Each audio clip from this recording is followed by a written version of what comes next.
खबर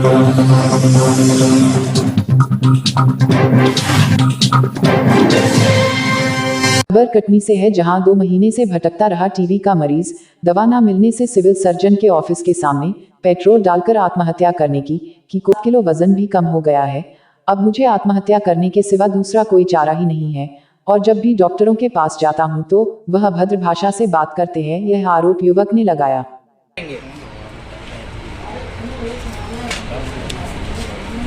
क्या नाम है आपका? प्रदीप मिश्रा।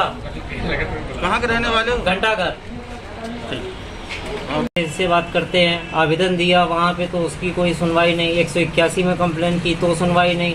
इसके पहले भी यहाँ वर्मा सर के इनसे मिलके गया तो वो दवाई वाले को समझाइश दे करके हमें समझाइश दे के लौटा दिया कि चलो ठीक है, अब दवाइयाँ खाओ, ये होगा वो होगा, दवाइयाँ खाएं।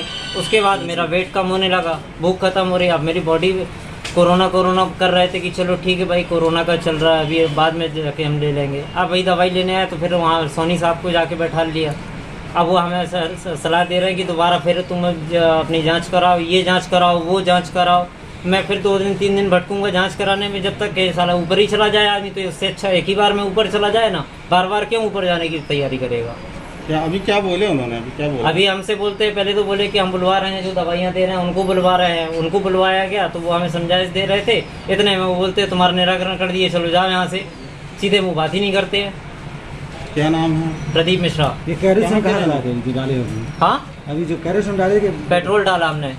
ये कहाँ से लेके आ गए? खरीद के लेके आए, गाड़ी में डलवा के लाए, गाड़ी से पेट्रोल निकाला हमने। तो पेट्रोल डालने से क्या निकलेगा आपको? क्या निकलेगा ये ना पकड़ते तो थोड़ी देर बाद पता चलता क्या निकलता निराकरण उसका।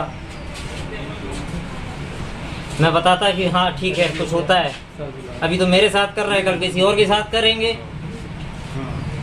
यहाँ तो चलो शहर के पब्लिक के साथ ये हो रहा है, कल गांव देहात की पब्लिक आएगी, वो भी यहाँ चक्कर काट के इनके यहाँ तक तो वो पहुँच ही नहीं पाते किसी भी तरह से।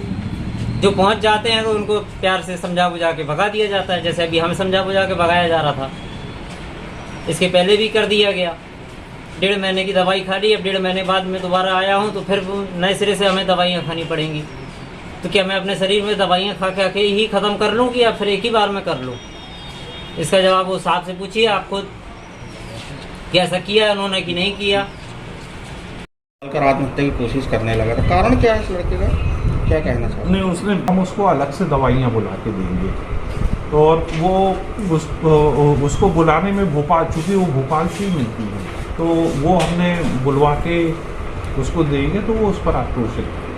लेकिन अभी मैंने जी वो कह रहे 2-3 महीने से परेशान है। नहीं, वो 2-3 माह से यानी, लेकिन निदान जो है अभी वो आज मेरे पास आया है, और मैंने अभी स्टेट हेडक्वार्टर भी बात कर दी है, और हम वो जो गोलियां हैं उनके अलग अलग हिस्सों को, यानी जैसे 4 दवाइयों को मिला के एक गोली है, तो हम चारों दवाइयां अलग अलग गोली फॉर्म में बुलवा रहे हैं, और फिर हम रोगी को उपलब्ध करा। ये बार जो टेस्ट कराने की बात भी आई है, वो बोल रहे हैं कि टेस्ट कराना पड़ेगा, फिर उसके बाद हम दोबारा टेस्ट कराओ, फिर शुरू से दवाई होगी। तो बात उसकी है कि राष्ट्रीय क्षय नियंत्रण कार्यक्रम के अपने जो गाइडलाइंस हैं, ये इसके तहत ही टेस्ट करने बोला जाता है, और टेस्ट करने का एक उद्देश्य ये भी रहता है कि हम रोगी की परिस्थिति को ये देख सके, बार बार आकलन कर सके कि वो सही ट्रैक पे चल रहा है कि नहीं, और यदि नहीं चल रहा है तो फिर हम उसको दवा बदलें, या तो इसका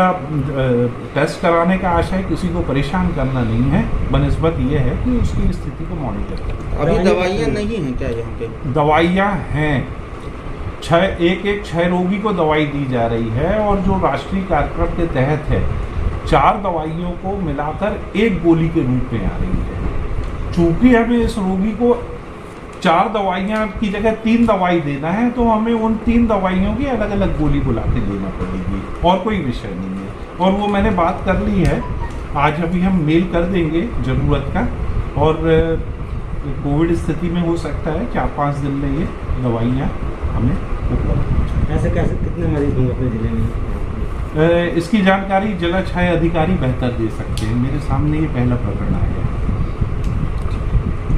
अपने आसपास की हर छोटी बड़ी खबर देखने के लिए हमारे चैनल पुलिस ब्यूरोक्रेट्स न्यूज को बेल आइकन दबाकर सब्सक्राइब करें, जिससे आपको हर खबर समय से मिलती रहे। अधिक जानकारी के लिए हमसे संपर्क करें। हमारे कॉन्टैक्ट नंबर हैं 9039011886 एवं 9770229999।